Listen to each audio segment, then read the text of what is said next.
impeta ikoze ibara hagati ya Kiramani na Meek. Ese guys, muratekereza ibi bintu biri buze kuba byagenda bite? Biri buze kuba byaherera he? Ko tubona ko iriya mpeta Kiramani yambaye atari kubona ko ayambaye, abona ko ari ahantu impeta yicoye yari yambaye, akabona ko atayambaye, kandi mu by'ukuri twebwe turabyibonera neza ko ayambaye, kandi na Meek yari arimo kumubwira ko ayambaye ndetse anamusaba no kuba yayikuramo.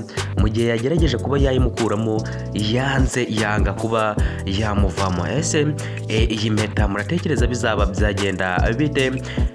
Ese Teta ntago yaba yarayishizemo imikagiro ikaba yaramufashe ikaba itabasha kuba yamuvamo? Ese bizaba byagenda bite kugira ngo iyi mpeta imuvemo, kariyo isigaye ihatse ibintu byose, ariyo yanatuma Teta abasha kuba yagaruka? Muratekereza bizaba byagenda bite? Reka mbashimire mwe bakunzi bacu mudahwema kudukurikira, kandi mbahe ikaze mbasaba gukanda subscribe mwebwe mutari mwayikanda, kandi mbasaba no gukanda like ndetse mugatera na comment mukatubwira uko ibintu muri gutekereza bizaba byagenda, ndetse naho muri kubona biruze kuba byaherera mubitwandikira muri comment, maze mugaruka no dukomeze twiganirire kuri filime yacu. Ese weho urabona ibi bintu ari biki biri kuba kuri Kiramani, kuba yarajyamanaga n'umuzimu?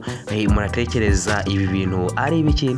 N'impeta Teta yamwambitse ko tubona ko iri kwanga kuba yamuvamo, kandi tukaba tuzi ko ari yihatse ibintu byose. Murabyibuka ubwo Dev yagiye kuri wa mufumu we, umufumu yamubwiye ko bashobora kuba bagarura Teta bakoresheje iriya mpeta. Ese bizaba byagenda bite? Ese umugambi w'uriya mufumu ndetse na Dev waba ugiye kuba wagerwaho?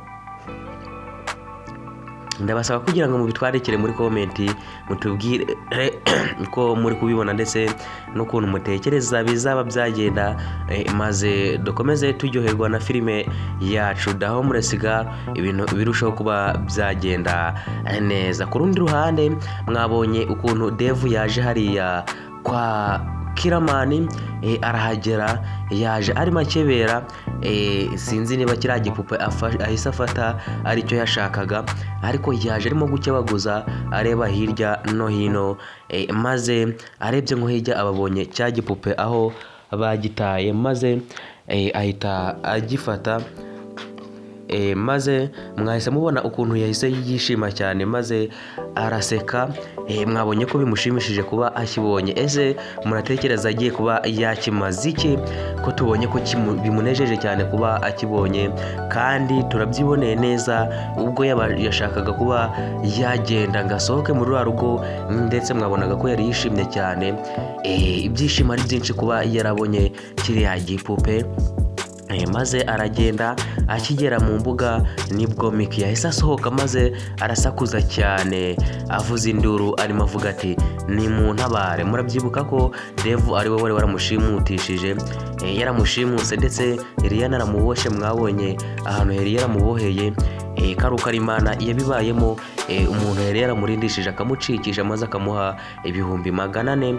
Ariko Meek akibona Dev, kubera ko azi ibintu yamukoreye, ahise asakuza cyane, arimo kuvuza induru ngo ntibabashe kuba bamutabara. Ese yari buze kuba yatabarwa nande, ko tubonye ubwoba bumutashye akaba abuze uko abigenza? Reka mbasabe kugira ngo mutwandikire muri comment mutubwire uko ibintu mutekereza biruze kuba byagenda, ndetse naho biruze kuba byaherera, maze dukomeze kugenda twiganirira kuri filime yacu da Dev.